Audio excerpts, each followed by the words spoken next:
સુરેન્દ્રનગર જિલ્લાના લીંબડી અભ્યાસ કરતા તેમજ લીંબડીથી અન્ય જગ્યાએ અભ્યાસ કરતા વિદ્યાર્થીઓને આઈ કાર્ડ અને પાસ કઢાવવામાં ભારે હાલાકી ભોગવવી પડી રહી છે।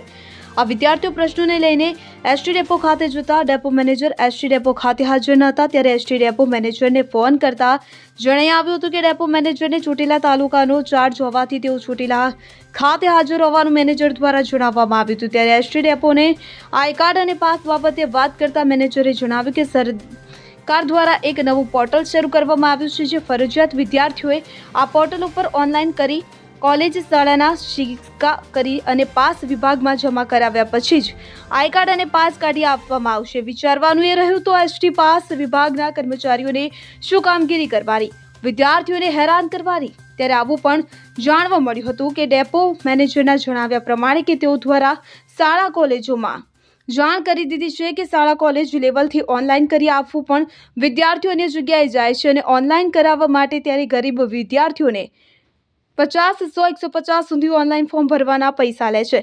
ગરીબ વિદ્યાર્થીઓને ભારે હાલાકી ભોગવવી પડી રહી છે। આ બાબતે વિદ્યાર્થીઓ ડરના મારે કોઈ બોલવા પણ તૈયાર નથી। હાલ ગ્રામ્ય કક્ષાએથી તેમજ લીંબડીથી સુરેન્દ્રનગર અપડાઉન કરતા વિદ્યાર્થીઓને ભારે હાલાકી ભોગવવી પડી રહી છે। હાલ વિદ્યાર્થીઓની મૌખિક માંગણી એવી છે કે પાસ અને આઈ કાર્ડ ડેપો લેવલથી કાઢી આપવામાં આવે। Alpesh Vadher, CN24 news. હવે જુઓ દેશ દુનિયાની તમામ ખબરો તમારી આંગળીના ટેરવે। ઉઠાવો મોબાઈલ અને ગૂગલ પ્લે સ્ટોર પરથી ડાઉનલોડ કરો અમારી CN24 ન્યૂઝ મોબાઈલ એપ।